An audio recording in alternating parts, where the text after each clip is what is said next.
अस्सलाम वालेकुम दोस्तों, मेरा दिल जले तेरे नाम से को पसंद करने का बहुत बहुत शुक्रिया।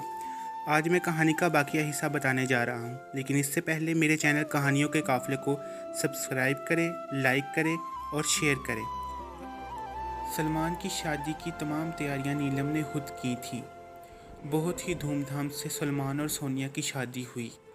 नीलम बहुत खुश थी कि आखिरकार उसे अपनी बरसों पुरानी गलती दुरुस्त करने का मौका मिला और उसने इस मौके का भरपूर फ़ायदा उठाते हुए अपनी गलती दुरुस्त कर ली।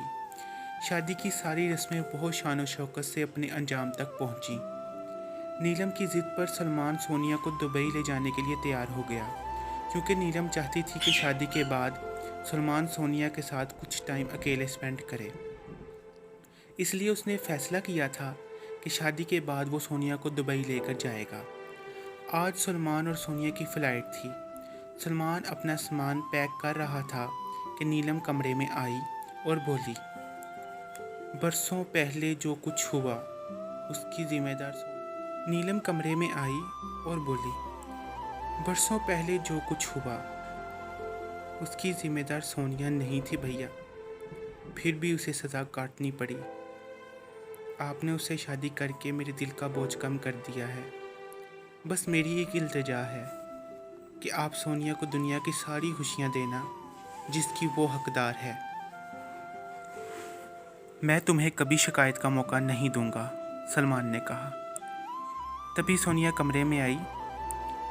बहन भाई के बीच क्या बात हो रही है, कोई हमें भी तो बताए, सोनिया ने मुस्कुराकर कहा। आपकी ही बातें हो रही हैं कि आप कितनी प्यारी लग रही हैं, नीलम ने कहा तो सलमान मुस्कुराकर कमरे से बाहर चला गया।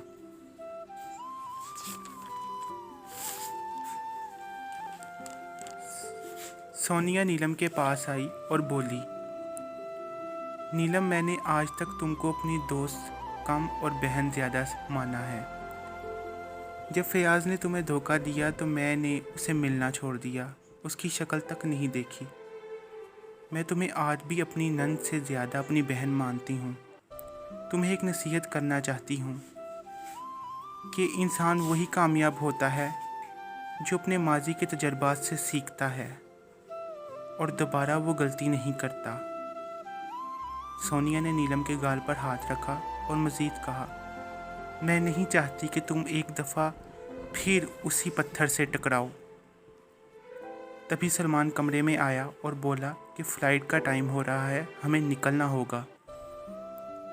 नीलम को सोनिया की बातें अजीब लगी कि फयाज़ ने तो कहा था कि सोनिया हर वीकेंड पर उससे मिलने आती है, और वो अब क्या कह रही है कि उसने इसकी शक्ल नहीं देखी। फिर उसने अपने भाई और भाभी को अलविदा किया।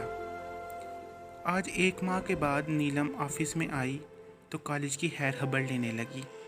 तो फयाज़ अहमद उसके ऑफिस में आया और बोला, तुमने अपने भाई की शादी में किसी किस्म की कोई कमी नहीं छोड़ी। बस अल्लाह का शुक्र है, अल्लाह का करम है कि उसने मुझे इस काबिल किया, नीलम ने कहा। एक बात पूछूं? नीलम ने हैरानगी जाहिर करते हुए कहा। हाँ हाँ पूछो, फयाज़ ने कहा। शादी की किसी भी रस्म में ना तो रोशनी नज़र आई और ना ही तुम्हारा कोई बच्चा नज़र आया, नीलम ने कहा। रोशनी? उसका तो नाम भी मत लो मेरे सामने। वो धोखेबाज, दगाबाज। फिर वो दुखी लहजे में बोला, मैं एक बदनसीब इंसान हूँ। मैंने तुम्हें छोड़कर रोशनी को अपना जीवन साथी चुना, पर वो धोखेबाज किसी अमीर आदमी के लिए मुझे शादी के 1 साल बाद ही छोड़कर चली गई। मुझे माफ़ कर दो नीलू, फयाज़ ने कहा। नीलम को फयाज़ की सब बातों में से नीलू लफ्ज़ साफ सुनाई दिया। कुछ देर खामोश रहने के बाद वो बोली, ओह बहुत अफसोस हुआ, मुझे उम्मीद नहीं थी कि रोशनी तुम्हारे साथ ऐसा करेगी, नीलम ने कहा। मैं अब चलता हूँ, मेरी क्लास का वक्त हो रहा है, फयाज़ ये कहते हुए ऑफिस से बाहर चला गया। नीलम को आज की बातें कभी भी नहीं भूल सकती थीं, क्योंकि नीलम के दिल में आज एक उम्मीद की किरण उठी थी, जागी थी कि वो अपने फैज़ू के साथ ज़िंदगी गुजार सकती है। हाँ, नीलम फयाज को प्यार से फैजू ही कहती थी।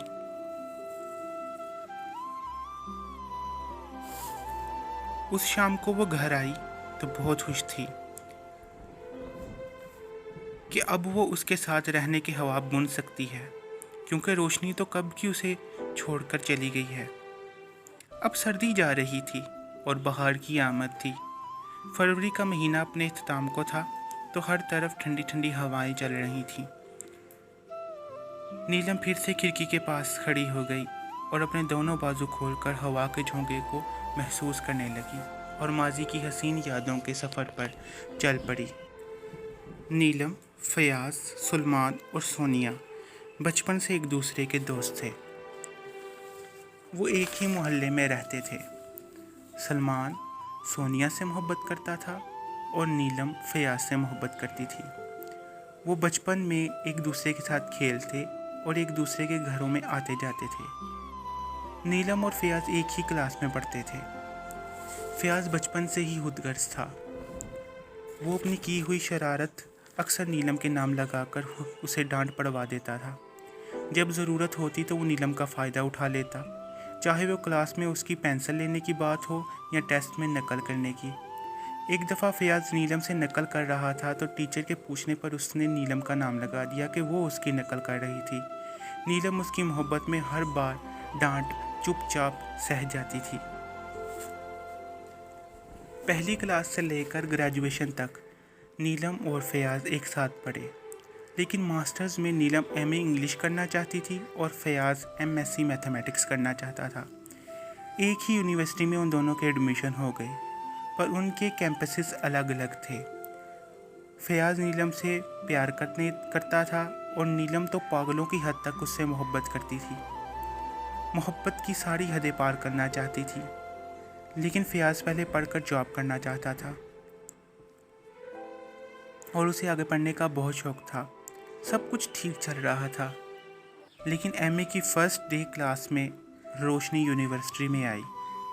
ओ फैज़ू, वो देखो कितनी हॉट है यार, तेरी नीलू से भी ज़्यादा, फरहान ने फयाज से कहा।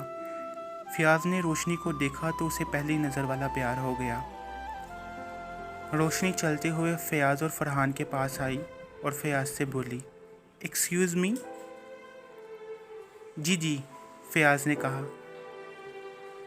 मैथ की क्लास कहाँ हो रही है? रोशनी ने अपने बालों को संवारते हुए कहा। आई, मैं आपको क्लास में ले चलता हूँ, फयाज ने रोशनी को रास्ता दिखाते हुए कहा। तो दोस्तों, कैसी लगी आज की किस्त आपको मेरा दिल जले तेरे नाम से की कमेंट करके